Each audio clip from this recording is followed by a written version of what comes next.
Bobby Green was defeated by Jalen Turner tonight via KO in the first round. Bobby posted this to his Instagram story after the loss.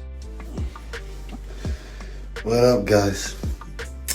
You win some, you lose some. I guess I just want to show people that you gotta keep it G when you win, and you gotta keep it G when you lose. Shout out to Jalen. You did your thing, brother. I'm so happy for you. It means the world that you stepped up on short notice and you're having your success.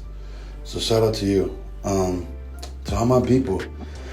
Just another step in the thing, you know, another step in the career. There's ups, there's downs. I'm gonna keep it going. I ain't going nowhere. Love you guys. Vicente Luque says he can finish Ian Gary standing or on the ground. On the Believe You Me podcast, Bisping questions Vicente on Ian Gary allegedly getting knocked out in sparring. Vicente confirms that it did happen, but denies that it was him who did it. And I believe this is going to be a really exciting fight. I don't see it any other way because it's just the styles, you know. I'm an aggressive fighter. Even whenever I go to the ground, I'm still looking to ground and pound to submit. Just really, I don't know how to fight at a different pace than going out there and really pushing the pace. Ian has shown to be, you know, the same kind of fighter, the guy that is going to be walking forward. Sometimes he walks back, but still makes it exciting. Kind of Wonder Boy back in the day when he was a great, you know, counter puncher and everything. So I feel like it is going to be a really exciting fight. I do believe I have the tools to finish him either standing or on the ground. So that's gonna be the mystery. Where am I gonna find it, you know? And it's gonna be a lot to do with how the fight goes on, what his approach is gonna be to the fight, because it's different. Like, we've trained with each other, we kind of know certain things about each other, but a fight is a fight, you know? I've trained with so many people, and sometimes I do well, sometimes I do bad, but that really many times is not what is gonna be in the fight. So I try not to base myself out of our trainings.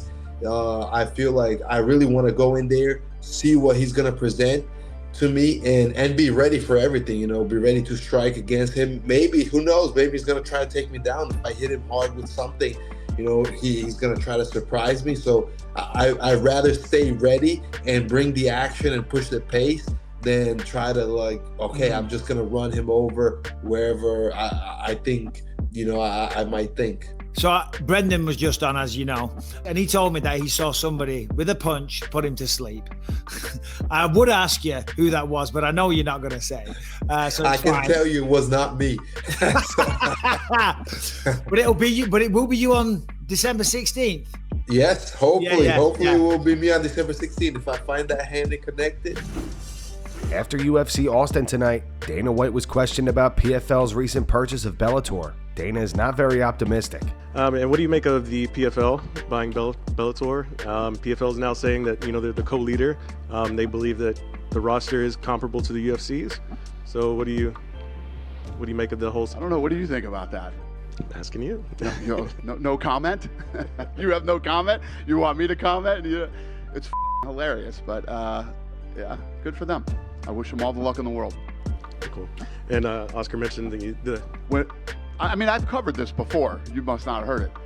One organization that sells no tickets and nobody watches buys another organization that sells no tickets and nobody watches. Sounds like a winner to me, boy. Right? Woo! Go, guys. As Oscar mentioned. What do you think? Well, I think they have a pretty good roster. I don't know if it's on par with the UFC's, but I think they have a solid roster. Yeah? What do you think of their ticket sales? Hey, they're not running big arenas. Huh? They're not running big arenas or any arenas at all, really. So. What do you think of their TV ratings? That I don't know about. The deal with the UFC. You cover the sport? I do. I'm not sure about the ratings. That's why I didn't ask. So you knew enough about it to ask me the question, but you don't know enough to answer the question. Well, I didn't ask about the ratings.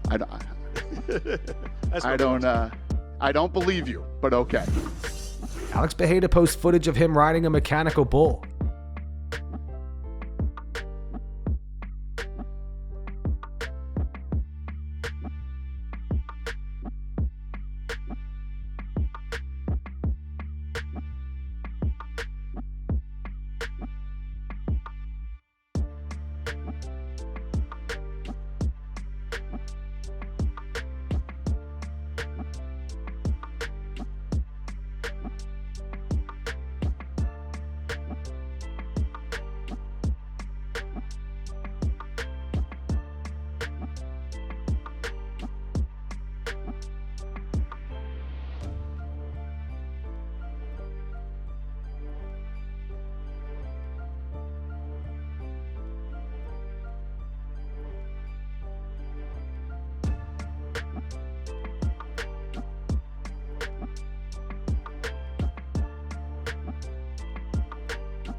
Tonight, Mike Perry versus Eddie Alvarez went down at BKFC 56. Mike Perry defeated Eddie. Eddie's corner stopped the fight before the third round. Ariel Helwani reacted saying Mike Perry does it again. Alvarez's corner stops the fight before the third round commences. Platinum is the inaugural King of Violence champion. Superfan says Eddie Alvarez arguably won both rounds and still lost the fight via corner stoppage. Ben Rothwell says King of Violence. BKFC just lived up to all of that. Congratulations, Mike Perry. And Kamaru Usman tweeted, I love you, my brother. Eddie Alvarez, true underground king. Man, there's some fights out there that we want to make. There's some fights out there that the world doesn't know if we can make. Give us some names, champ. Conor McGregor would be a great matchup. I just beat somebody. He fought for a world title. Who's bigger than that, though? You know what I mean? There's no one bigger than Conor McGregor except me. Khabib ain't coming over here. These boxers don't want to take the gloves off. Darren Till said he doesn't want to do it with no gloves. Who wants to fight Platinum Mike Perry with no gloves, bro? And that's going to wrap it up for the news. Thanks for watching. For daily MMA news and content, subscribe to Full Mount MMA and click the bell icon to be notified when we post videos. Here are the 3 top comments from last video. The first one's from Jay Sterling. It says Jamal Hill is really trying to lap John Jones and all of his accomplishments at light heavyweight. The second one says Jamal Hill 4 weeks ago. Some of these other fighters need to get their shit together and be more responsible and not so reckless. 4 weeks later, Jamal arrested for assaulting his own family member.